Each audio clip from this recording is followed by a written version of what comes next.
สบายดีสำหรับคลิปนี้จะมานำเสนอการใส่หรือว่าคำสี่ประธานเนาะอื่นนึนในภาษาเกาหลีตัวที่หนึ่งคำว่าตัวสี่ประธานอื่นนึนนี่จะบ่มีความหมายในตัวแต่จะระบุหรือว่าสิให้เห็นว่าตัวใดเป็นประธานในประโยคตัวที่หนึ่งในอื่นนึนใส่กับคำนามที่มีตัวสะกดเช่นว่าฮักแซงตัวสะกดมันคือว่าอีอึงนี้ฮักแซงเพราะฉะนั้นเราต้องใส่ว่าอ่านฮักแซงเงินเอาตัวฮักแซงเงินที่สองมันเนินใส่กับคำนามที่มีตัวสะกดเช่นอาบอจีพอลงท้ายด้วยสระอีเพราะฉะนั้นเราจะอ่านว่าอาบอจีนึนตัวอย่างเช่นฮักแซงฮักเคียวเอคำนิดาเวลาเราเขียนฮักแซงเงินฮักเคียวเอคำนิดาฮักแซงคือนักเรียนฮักเกียวคือโรงเรียนคำนิดามาจากคาตะแปลว่าไปนักเรียนเวลาทำแปลก็คือเราจะแปลประธานก่อนประธานก็คือฮักแซงเงินนักเรียนแล้วก็มาแปลคำกริยาคำนิดาแล้วก็จะมาแปลสถานที่โรงเรียนนักเรียนไปโรงเรียนต่อมาบจีนึนพอซอนซิลมุนอ่านว่าซิลมุนหนังสือพิมพ์พรมนิดามาจากหลักศัพท์คำกริยาโพตะแปลว่าเบิงบจีนึนซิลมุนพรมนิดาบจีนึนซิลมุนพรมนิดาพออ่านหนังสือพิมพ์อ่านหรือว่าเบิงเนาะแต่ว่าตีความหมายว่าอ่านเพราะว่าเบิงก็คือสิบ่ได้นำเป็นหนังสือพิมพ์เบิงก็คือถ้าว่าอ่านว่าอิกตะอาจจะอ่านบทเรียนหรือว่าอ่านว่าที่สไตล์ของบทเรียนที่เป็นความรู้ในโรงเรียนพวกวารสารต่างๆอันนี้การใส่อื่นๆเพื่อเน้นย้ำความสำคัญของประธานคือว่าไงคือให้ฮู้ว่ามื้อจุน่ะเน้นว่า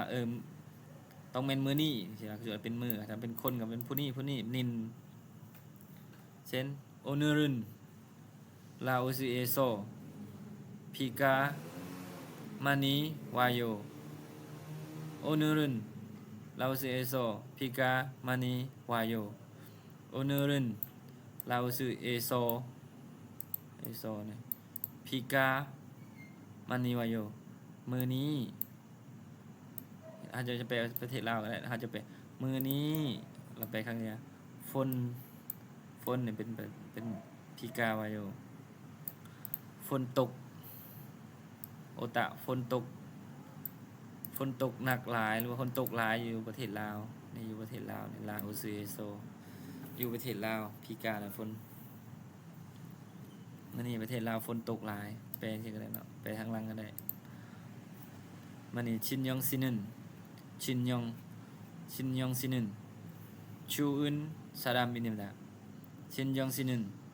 ชูอึนซาดามอินมิดาชินยองซินึนชูอึนซาดามอินมิดาเขาจะแปลว่านางชินยองเนาะจียองนางชี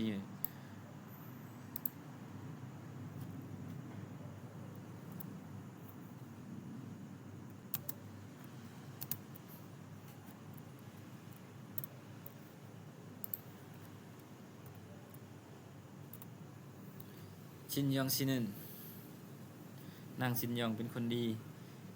ปกติเขาจะแปลชินยองซินึนนางชิยองเป็นคนที่ดีอันนี้เป็นคำคุณศัพท์อื่นนึนลงท้ายแปลว่าทีขยายคำนามชินยองซินึนนางชินยองซินึนเป็นคนที่ดีการใส่อื่นนึนส่วนมักใส่ในภาษาว่าลายกว่าภาษาเขียนมันนี้ซอนึนลาวซิซอนึนลาวซึซารามินิดาซอนึนคอยเป็นคนลาวซอนึนลาวซึซารามินิดาซอนึนเขาจะอ่านว่าช่อนเวลาอันนี้เขาจะตัดออกแล้วมันบ่ต้องมันเบาละเวลาเขาว่าช่อนลาวซึซารามินิดาช่อนละบ่ว่าซอนึนอันนี้เขาอ่านว่าซอนึนลาโอซึซารัมอิมนิดาอันนี้ซอนลาโอซึ ซอนลาอุสึสรามิเนดะคือ여 자는 남자 그 여자는 그 여자는 남자 친구를 없어요 ผู้หญิงเนาะคือยอจาเนี่ยแปลว่าผู้หญิงคือยอจาคือยอจานึนแปลว่าผู้หญิงนำจานำจาซินกูแปลว่าผู้ชายแฟนเนาะยอจาซินกูผู้หญิงก็คือว่าผู้หญิงคนนั้นยังบ่มีแฟนนั่นแหละบ่คนนั้นบ่มีแฟนยอคือยอจานึคือยอจานึนนำจาซินกูคือยอจานึนนำจาซินกูหรือออฟซอยโยบ่มีแฟนอันนี้คือยอจานึนจะเขียนว่าคือยอจันคือยอจันนั่นแหละคือยอจัน남자 친구를 없어요. 그는 몸이 팬. 많이 우리는 밖에 나갈래? 우리는 밖에 나갈래? พวกเราออกไปข้างนอกกันบ่นี่ 밖에 우리는 우리นี่พวกเราเนาะ 밖에 ข้างนอก 나갈래? 나갔다 ไปข้างนอก 나갈래? อันนี้จะสร้างเป็นคำถามว่ากันบ่ 갈래? กันบ่สำหรับการนำใส่อื่นนึนคำหรือว่าคำสีประธานในภาษาเกาหลีเนาะก็จะมีบทนี้เนาะต่อไปมันที่ได้แนะนำได้นำเสนอเกี่ยวกับคำสีตัวกรรมในภาษาเกาหลีสำหรับคลิปนี้ก็จะมีเท่านี้เนาะขอขอบใจ